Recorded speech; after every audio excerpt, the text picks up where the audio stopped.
नमस्कार, आप देख रहे हैं देश न्यूज़। मैं हूं आपके साथ सूरज पाठक। हमारे खास कार्यक्रम खोट पे चोट में आपका स्वागत करते हैं और हम बता दें कि आज हम बात कर रहे हैं अपने कार्यक्रम पर्दाफाश में एक ऐसे विषय की जो विषय आपसे जुड़ा है, हमसे जुड़ा है और हम सबसे जुड़ा है। कानपुर में एक मामला सामने आया है शिक्षक भर्ती फर्जीवाड़े का। शिक्षकों की फर्जी भर्ती की गई है। फर्जी तरीके से नौकरी पाने वाले सभी 9 शिक्षकों के खिलाफ एफआईआर दर्ज की गई है। वहीं एक शिक्षिका ने इस्तीफा भी दे दिया है। कानपुर में माध्यमिक शिक्षा बोर्ड की फर्जी मेल आईडी से 9 शिक्षकों को नियुक्ति पत्र जारी किए गए थे। 2 शिक्षिकाओं ने ज्वाइन भी कर लिया था। तब जिला विद्यालय निरीक्षक ने सभी नियुक्तियां निरस्त कर दी हैं। लेकिन इस मामले में पूर्व डीआईओएस के साथ एक और व्यक्ति की संलिप्तता संदिग्ध बताई जा रही है। आपको बता दें कि माध्यमिक शिक्षा बोर्ड की फर्जी मेल आईडी से नौकरी पाने वाले सभी 9 शिक्षकों के विरुद्ध जिला विद्यालय निरीक्षक की तहरीर पर कर्नलगंज पुलिस ने रिपोर्ट दर्ज कर ली है और इन पर कूट रचित दस्तावेज तैयार करने सहित अन्य धाराओं में कार्रवाई की जा रही है। 2 महिला शिक्षकों ने ज्वाइन कर लिया था। मामले के खुलासे के बाद आर्य कन्या जो इंटर कॉलेज है गोविंद नगर में, आर्य कन्या इंटर कॉलेज, वहाँ पर उन्होंने मार्च में ज्वाइन करने वाली जो शिक्षिका हैं रिक्षा पांडे, उन्होंने इस्तीफा दे दिया है। वहीं जिला विद्यालय निरीक्षक ने इस प्रकरण से जुड़े सभी चयन पात्रों को निरस्त कर दिया है और जो चयन पत्र थे उनको निरस्त करके कार्रवाई की जाए। जांच में पता चला है कि इंटर कॉलेजों में शिक्षक भर्ती मामले में जो शातिर लोग थे उन्होंने निदेशालय से 1 सितंबर को भेजे गए पत्र का इस्तेमाल किया है और उसी पत्र के आधार पर फर्जीवाड़ा किया है। जालसाजों ने इस पत्र की भाषा को कॉपी करके आवंटन पत्र तैयार किए और असली पत्र में जहां प्रशिक्षित स्नातक टीजीटी विषय संस्कृत एवं गणित के अंतर्गत पूर्व चयनितों का जिक्र किया गया है, वहीं कूट रचित पत्र में प्रवक्ता पीजीटी विषय कृषि, कला, जीव विज्ञान, रसायन विज्ञान, नागरिक शास्त्र, संस्कृत एवं गणित के अंतर्गत पूर्व चयनितों का जिक्र है। असली पत्र में कानपुर में केवल चंद्रभान पांडे का नाम था, जबकि शातिरों ने 9 नामों का पैनल बना दिया। जांच में यह भी पता चला है कि फर्जीवाड़े का मास्टरमाइंड मेरठ का है। माध्यमिक शिक्षा बोर्ड की फर्जी मेल आईडी तैयार कर शातिरों ने 26 अक्टूबर 2023 को जिला विद्यालय निरीक्षक की आईडी पर मेल भेजा था, जिसे संबंधित ने डाउनलोड कर लिया था। इसके बाद मेल पर आए पत्रों को डाउनलोड कर उनकी कॉपी नियुक्ति और आवंटन पटल देखने वाले बाबू राजन को 21 नवंबर को दी गई थी। ऐसे में 26 दिन ये पत्र किसके पास थे, कहां रखे थे, क्यों रखे थे, इस पर भी जांच जारी है। डाउनलोड करते समय सामने लिखकर आ रही फर्जी मेल आईडी को भी अनदेखा किया गया और निदेशालय के बताए पोर्टल पर चयनितों के नाम का सत्यापन न करने को भी विभागीय अधिकारियों ने लापरवाही माना है। कॉलेज प्रबंधन इस्तीफा देने वाली शिक्षिका के दस्तावेजों का सत्यापन करा रहा है। ऐसे में रिक्शा को अभी तक वेतन जारी नहीं किया गया। वहीं दूसरी शिक्षिका विनीता देवी को मदन मोहन अग्रवाल बालिका इंटर कॉलेज किदवई नगर में ज्वाइन कराने के साथ ही वहां के प्रबंधन और प्रधानाचार्य अनामिका नरूला ने वेतन जारी कर दिया है। वहीं तत्कालीन डीआईओएस प्रथम फतेहपुर जो बहादुर सिंह हैं, उन्होंने अपना पक्ष रखा है। उन्होंने अपना पक्ष रखते हुए कहा है कि मैंने मेल डाउनलोड की थी, साथ ही पैनल में शामिल नामों के सत्यापन के लिए पत्र निदेशालय को भेजने के निर्देश दिए हैं। उन्होंने कहा कि मेरे द्वारा किसी का नियुक्ति पत्र जारी नहीं किया गया है।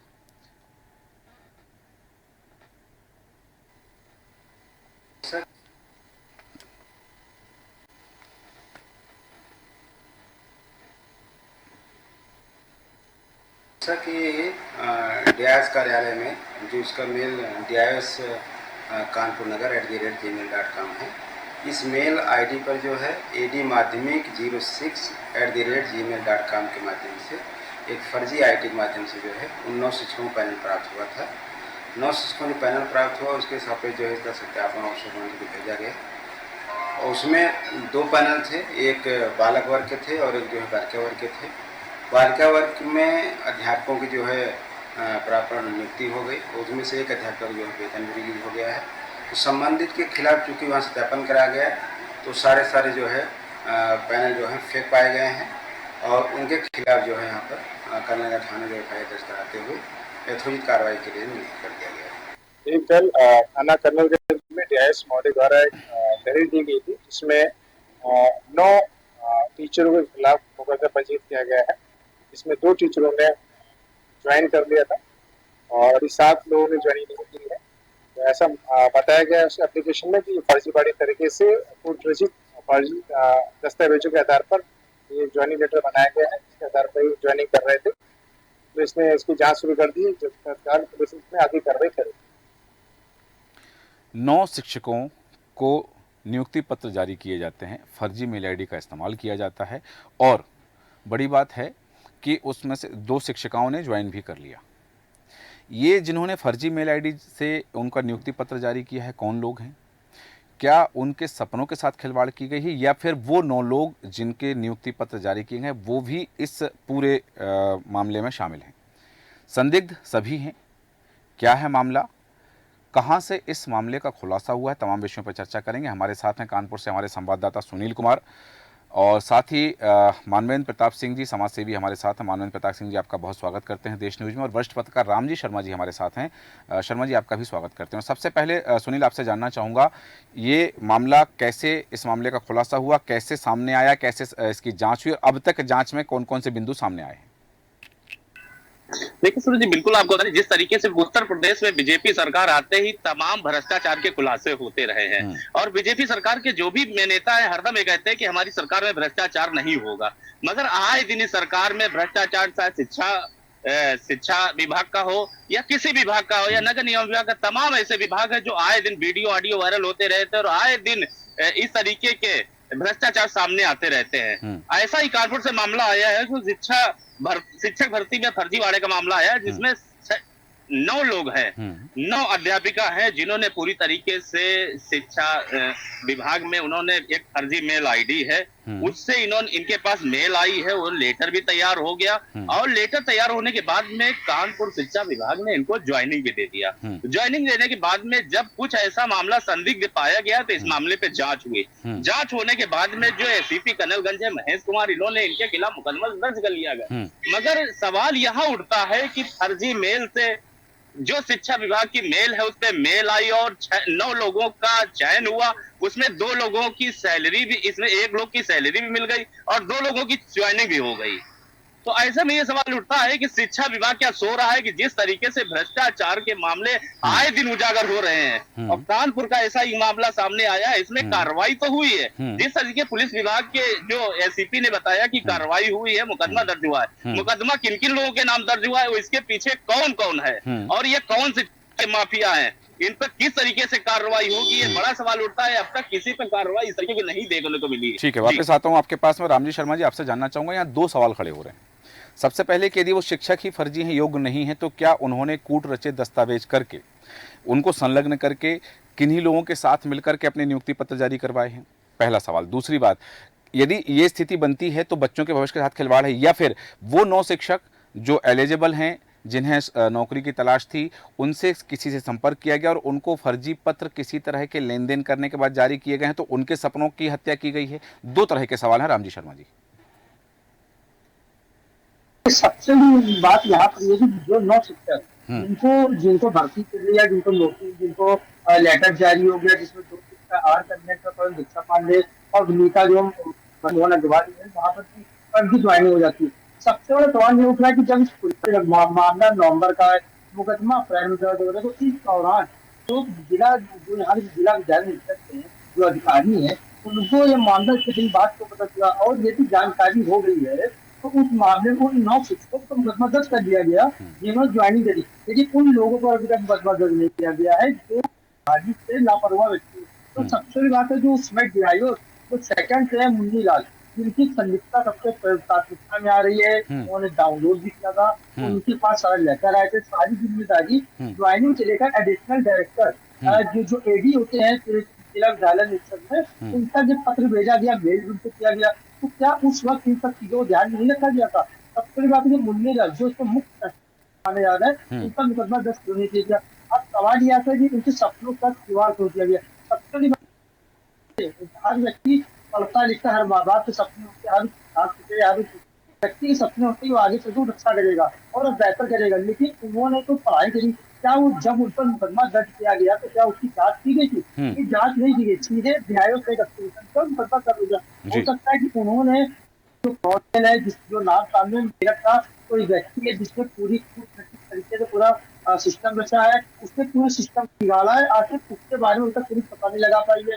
तो मेन सस्पेक्ट तो वो हो गया। और विभाग के वो लोग जो कार्यालय में तैनात है, जिनकी जानकारी में 11 शिक्षकों को 9 शिक्षकों को तो उन्होंने ज्वाइनिंग दी गई है, जिनको ज्वाइन भी करके एक सैलरी मिल गई। तो आखिर शिक्षा विभाग के अधिकारी कर्मचारी क्या सो रहे थे उस वक्त? क्या उनको ये जब जानकारियां नहीं हो पाई थी? और सवाल ये उठा कि उन 9 शिक्षकों को जो मुकदमा दर्ज किया गया है, जी। तो विभाग के उन अधिकारियों कर्मचारियों को मुकदमा दर्ज होगा। मैं आपको एक अपडेट देना चाहूंगा, जी। जानकार बात सामने आ रही है हाँ। कि विभाग के 2 कर्मचारियों के नाम सामने आ गए हैं, उनको सस्पेंशन की कार्रवाई भी कर दी गई है, लेकिन लिखित तौर पर इनको उस आदेश को उत्पादन नहीं किया गया। लेकिन 2 कर्मचारियों को सस्पेंड किया जा चुका है। और इस पूरे मामले जो एसीपी कर्नल रंजन महेश कुमार, उन्होंने मामले की जांच की बात तो कही, लेकिन जांच कब करेंगे? अभी चुनाव चल रहा है, अभी 23 में चुनाव होना है, 34 में चुनाव कानपुर में होना है, इधर मोदी की रैली लगी, तमाम ऐसी चीजें हैं जो लगातार लगी। तो क्या ऐसे वो जांच की जो प्रक्रिया है वो तेजी पकड़ पाएगी, या फिर जांच के 3-7 वाला काम देखने को मिलेगा, या फिर उन जो बेगुनाह है जिनको लेटर मिला था वो सही है या वो गलत है, वो तो जांच के बाद पता चलेगा। लेकिन अगर वो सही है तो उनका जरूर सही कहा आपने कि ये जो चीज़ें हैं, ये तमाम चीज़ें यहाँ ये देखी जा रही हैं कि भाई विभागीय अधिकारी हैं, एक मेल आया, वो किस आईडी से आया इसकी भी परीक्षण नहीं किया गया, उससे जो मेल आया डाउनलोड किया गया और उनको जारी भी कर दिए गए। हालांकि कहा जा रहा है कि किसने जारी किया, किसने जारी नहीं किया, लेकिन मानवेंद्र प्रताप सिंह जी, आपसे जानना चाहूँगा कि ये 9 शिक्षकों का मामला सामने आया है, ऐसे और भी शिक्षक हो सकते हैं पूरे प्रदेश में, जहां यदि हम बात करें कि ये 9 लोगों को नियुक्ति पत्र दिए गए, 2 ने ज्वाइन कर लिया, 1 की सैलरी निकल गई, मतलब विभाग जो है पूरा आंखों पर पट्टी बांधकर काम कर रहा है क्या? और विभाग भी वो जो बच्चों का भविष्य गढ़ने का काम करता है, वो विभाग? देखिए है क्या कि सरकार है, तो भ्रष्टाचार के मुद्दे यहाँ पर पारदर्शिता, लेकिन मुझे ये लगता है पारदर्शिता आप जिन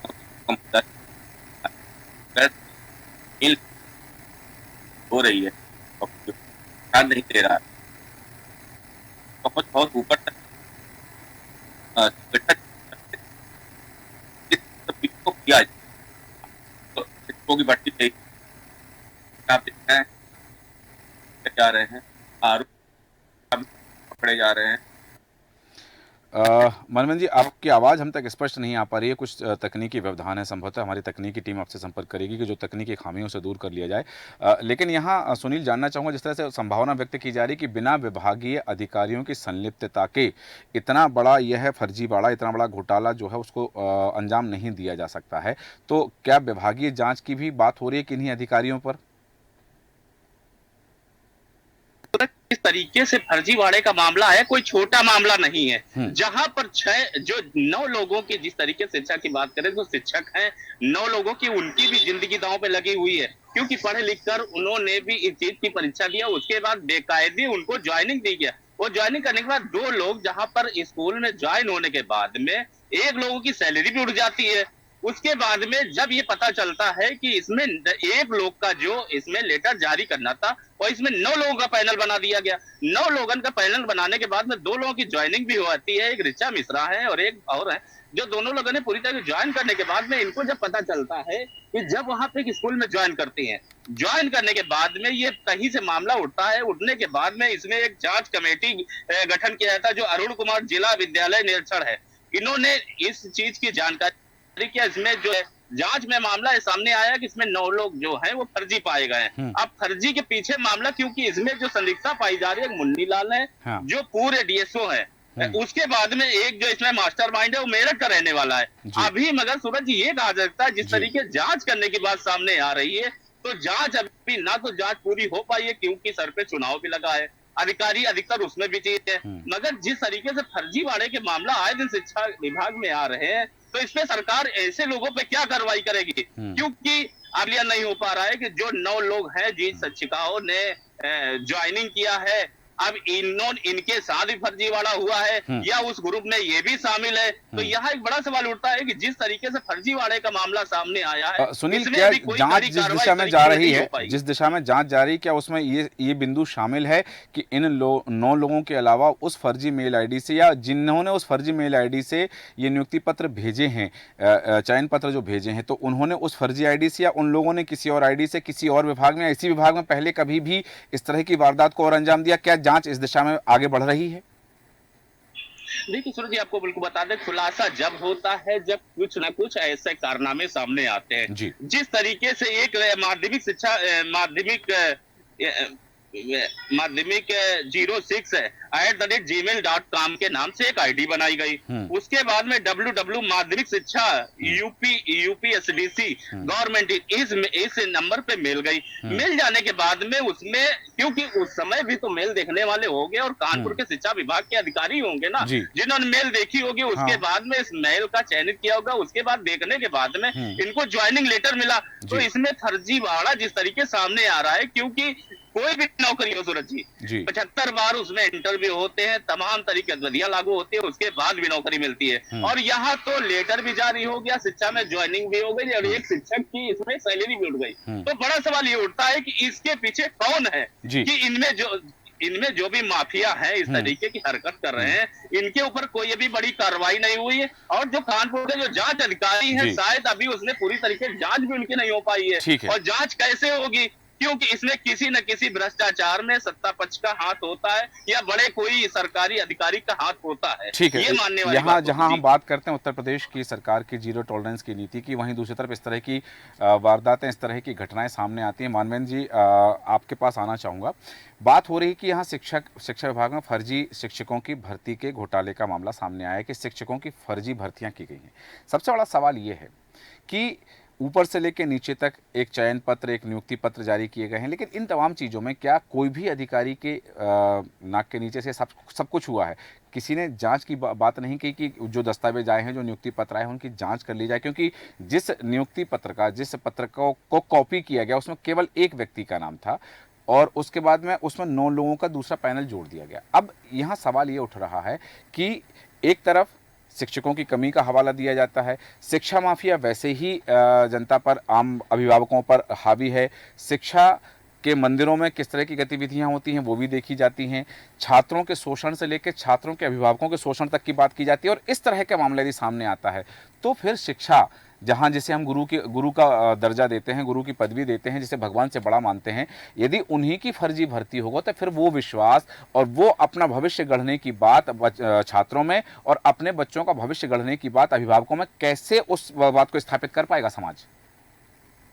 मैं यही कहना चाह रहा था जी, बात कि ये जितनी भी भर्तियां होगी हैं और शिक्षक हमारे का काम, लेकिन जो अधिकारी जो इस समय भ्रष्टाचार फैला हुआ है, में कई नेता इन्वॉल्व होंगे, तो ऊपरी तरह के कोई भी कार्य,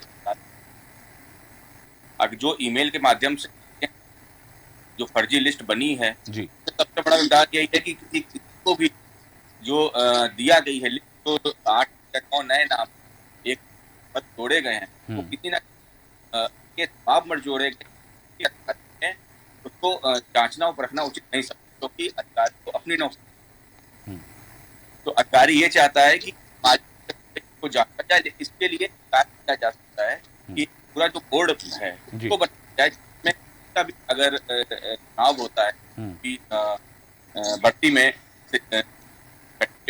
उसको 3 से 4 मीटर होकर बाहर है। अभी क्या होता है कि इतना दबाव बनाया जाता है और संगठन तो एक गिरोह कार्य कर रहा है फर्जी चीज, आरओ और भी जो भी घटना, इन सब के पीछे जो काम करता है, जो कि लोगों से मोटी उगाही करता है, उनसे पैसा लेता है और उसके बाद उनका सिलेक्शन का वादा करता है और लास्ट भर्तियां फंस जाती है। जब ये भर्तियां फंस जाती है, उनका टेस्ट जाता है, कैंडिडेट वो डबल दोहरी मार जी, तो समाज पर ना भी होती है, कैंडिडेट है वो पैसा देता है, बराबर कोई लोन लेके पैसा देता है, सही तो कोई युवा हताश, तो इस पर सरकार को बहुत सी बिल्कुल लोग इससे जुड़े हैं, जी। आप बहुत ही कठोर कार्रवाई कर हम्म, सकते हैं। ठीक जो है भी सरकारी संस्थाएं हैं वो सब जी। ठीक है मानवेंद्र जी, वापस आता हूँ आपके पास। मैं रामजी शर्मा आपसे जानना चाहूँगा कि जहाँ अभी तक हम भ्रष्टाचार की बात सुनते थे कि किसी विभाग में होता है भ्रष्टाचार, होता है जनता के पैसे का दुरुपयोग होता है, या फिर जनता की गाढ़ी कमाई सदुपयोग में नहीं लगाई जाती, लेकिन क्या अब शिक्षा विभाग में यह जो फर्जी भर्ती का मामला सामने आया तो समझा जाए कि छात्र छात्राओं का भविष्य भ्रष्टाचार की बलिवेदी पर सुहा हो रहा है?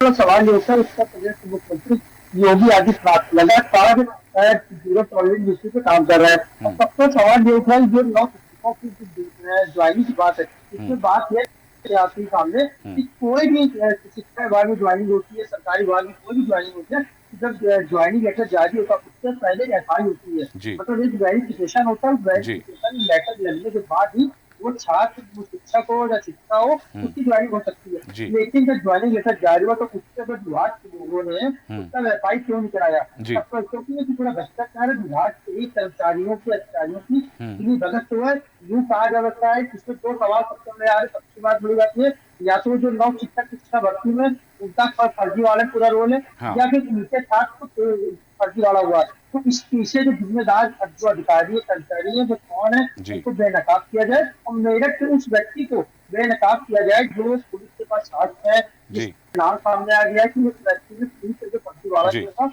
और नियुक्ति बनाई थी। तो जी नियुक्ति का जो लेटर उसे जारी किया था, तो आखिर उस पर पुलिस कब पहुंचेगी?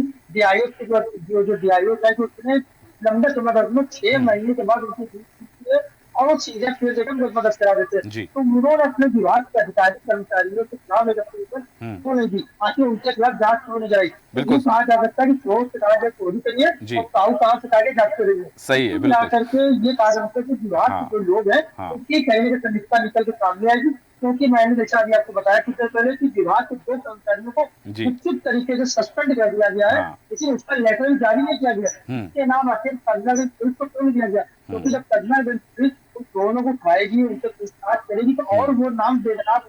लेकिन डीआईओ से उन्होंने मामले लिपापोती करी, तो लोगों को सस्पेंड कर दिया, जी लेकिन उनके नाम पुलिस को नहीं दिए। तो यूं कहा जाता है पूरे मामले पे जो जिला विधायक स्तर है जी या वहाँ जो एडमिन है वो पूरे मामले खुद ही लिपापोती करने लगे होते हैं। कहीं ना कहीं उससे बहुत बिल्कुल बेनकाब होंगे जो पूरे भ्रष्टाचार सही में शामिल है। सही जी। कहा आपने कि ये जो मामला है शुरू से ही संदिग्ध तो बना हुआ है, लेकिन इसमें कुछ संदिग्ध लोगों की गतिविधियां भी संदिग्ध बनी हुई हैं। आखिर अब तक गतिविधि जो जांच की जा रही है, जांच किस दिशा में है, जांच के बिंदु क्या क्या सामने आए हैं और क्या विभागीय लोग यदि इसमें शामिल है? जैसा कि बताया कि गुपचुप तरीके से 2 लोगों को निलंबित किया गया है, लेकिन निलंबन के पत्र जारी नहीं किए गए हैं, तो उसके पीछे क्या मंशा हो सकती है? और साथ ही क्या ये देखना इस मामले में सामने आएगा कि इसमें नीचे से ऊपर तक के जो भी लोग संलिप्त हैं उन पर क्या क्या कार्रवाई होगी? हालांकि बिंदु और जिन पर हम चर्चा कर सकते हैं, समय अनुमति नहीं देता, चर्चा को विराम देंगे। हमारे साथी, हमारे सहयोगी कानपुर से सुनील कुमार, आपका बहुत बहुत धन्यवाद। मानवेंद्र प्रताप सिंह जी, आपका धन्यवाद। साथ ही रामजी शर्मा जी, आपका भी धन्यवाद। बात हो रही है फर्जीवाड़े का खेल चल रहा है, फर्जी नियुक्ति का खेल चल रहा है, शिक्षकों की नियुक्ति। 9 नियुक्तियों के पत्र जारी कर दिए गए हैं, 2 लोगों ने ज्वाइन कर लिया, एक को सैलरी भी मिल गई, वेतन का आहरण भी हो गया है। अब सबसे बड़ा सवाल ये है कि क्या जब मेल आया तो जो मेल आया वो ऑफिशियल नहीं था, तो उसकी जांच क्यों नहीं की गई? वहां नजर क्यों नहीं गई कि ये उस ऑफिशियल मेल से ये पत्र नहीं आए हैं जिससे आना चाहिए? उन पत्रों को डाउनलोड कर लिया गया है। 26 दिन तक वो पत्र कहां रहे हैं, किसके पास रहे हैं और क्यों रुके रहे हैं, ये भी एक जांच का बिंदु हो सकता है। देखना दिलचस्प होगा कि अब चूंकि इस पर प्राथमिकी दर्ज हो चुकी है, इसके बाद पुलिस की जांच किस दिशा में जाती है और मुख्य आरोपी जो इसके सरगना है, क्या उनके चेहरे सामने आएंगे या फिर छोटी मछलियों को फंसाकर ही इस मामले में भी इतिश्री कर दी जाएगी? हमारे आज के खास कार्यक्रम में इतना ही। बने रहें देश न्यूज के साथ। नमस्कार।